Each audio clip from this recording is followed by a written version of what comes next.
You get at least 8 weeks, and it can be up to 12. So I took 10. I had a C-section, so I took 10 weeks. So yeah, they offered it for me, and it was paid. And then for him, he was able to take days off, but they don't really give him the same, like, they don't give him the same length of time. He's not allowed to take 10 weeks off like I was. At least not paid. So like he could here, but then you don't get paid for any of it. Yes, by law, I know my wife had to receive 6 weeks pay on all 3 of our daughters. She took all 6 and extended a few without pay. So did they offer you leave? I know I was offered leave. I didn't take advantage of it. Looking back now, I guess there's no reason why I shouldn't have. But with my wife being home, I felt my daughters were taken care of. Yes, I was granted 6 weeks or 8 weeks, depending upon the type of birth I have. Did they offer your spouse leave? Well, my husband's self-employed, so he can take whatever he wants. My wife had leave from her job. I had leave. I had a choice of leave from my job. I didn't take it. Okay. How long do they offer you? I think you can take. I guess you can take 12. You can take unpaid leave for up to 2 years.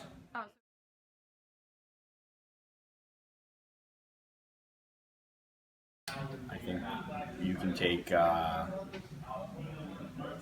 guess you can take 12. You can take unpaid leave for up to 2 years. Oh, so it was all unpaid? Here is unpaid. You didn't have any choice to have paid leave? No, I believe only a woman does, but it's really medical for after the birth, not to raise your child. You get 6 weeks in there. Do you know how long your leave would have been?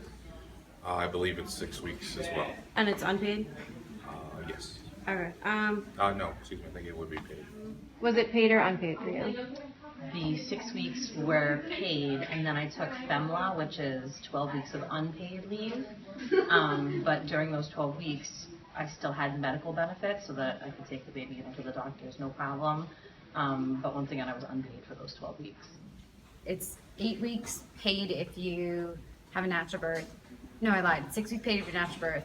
8 weeks for a C-section unless your doctor extends it with a doctor's note. And then you can take up to 2 years off unpaid. So that's nice. So you do have the opportunity to stay home if you want.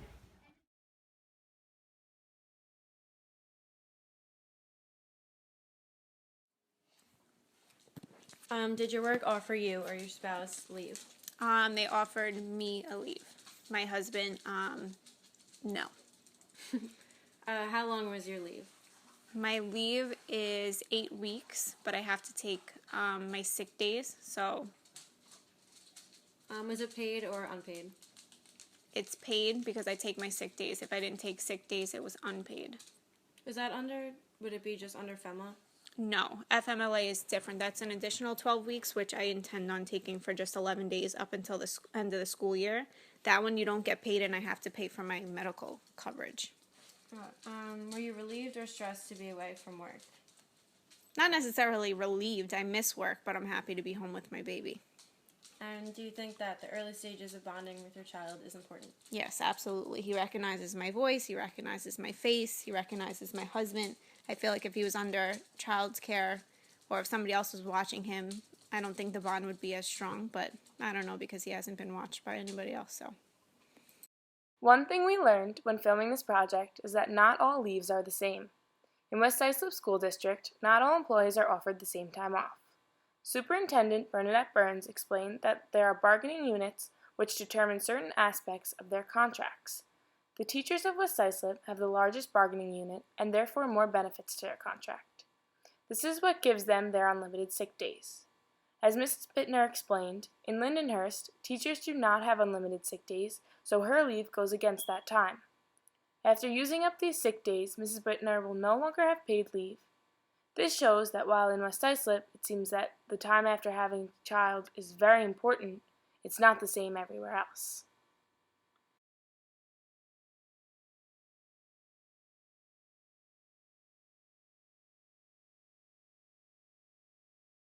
Bonding with your child is important. Oh my God, yes. In so many ways. Extremely important. Everything, every developmental psychologist, talks about the early stages of infancy and the bond and attachment that kids create with their caregivers. So, being a teacher, getting out early from school, I was able to be home and be around my daughters in their infancy. 2 of them were born at the end of the school year, so all summer long, within 24 hours. So. It's important. Absolutely. Everyone. It's right at the top of the list. Children need to have that secure attachment. Without that, it becomes difficult for kids to reach many of the other milestones that need to happen in terms of their emotional development. So that secure attachment, that sense of safety, of trust, there's a champion out there for me. It's okay for me to make a mistake or to not be successful at something because my mom is there for me. All of those begin right during infancy. Those messages, those feelings are important even for a young baby. There are a number of common misconceptions parents have about infants and young children. One of the most common is parents not realizing that an infant or young child can have their own thoughts and that they have their own feelings and that they need the parent to be helping organize their internal world of experience. What we know is that early experiences that children have with their caregivers influence their curiosity, their interest in exploring their environment, and their interest in learning. Children who have positive early experiences with their caregivers have the best outcomes across the board, including learning.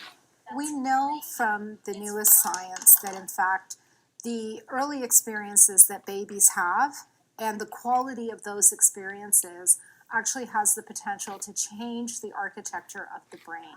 Those first 2 years in a child's life can influence and impact their long-term development. It literally does influence who they become as an adult.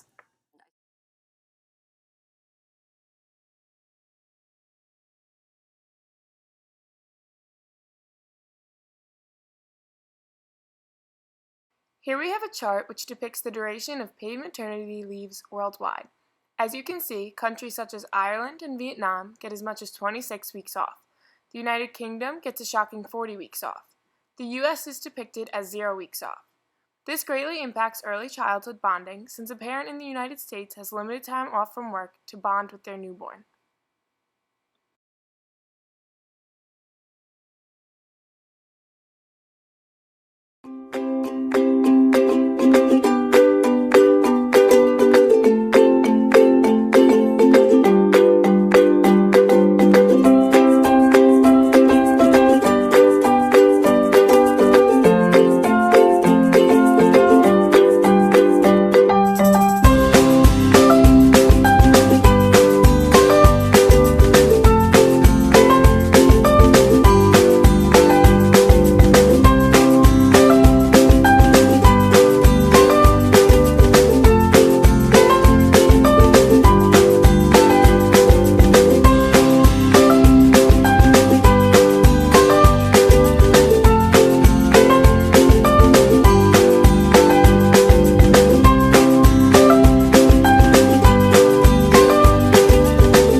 FMLA was enacted in 1993 and was a huge advance for the growing movements that changed family dynamics.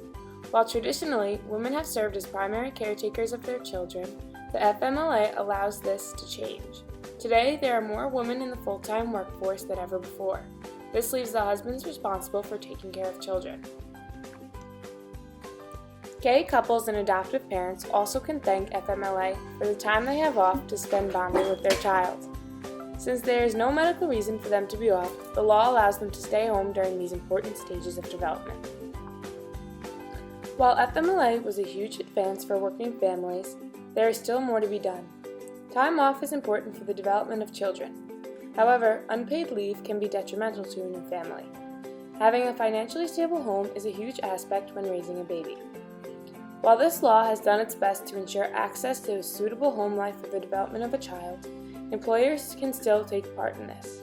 More men and women who do not bear a child should be able to have paid leave for time to spend with their new child.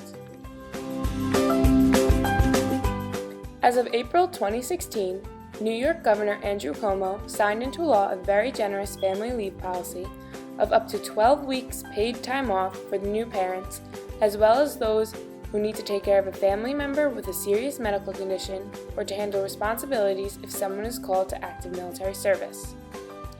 The new policy will phase in gradually. Beginning January 1st of 2018, workers can get up to 8 weeks off at 50% of their weekly pay, to a maximum of about $630, which is half of the average weekly pay in the state. By 2021, they'll be able to get the full 12 weeks at 2/3 pay, as long as they have worked for their employer for at least 6 months. All new parents are eligible, whether you're a man, woman, an adoptive parent, or a foster parent.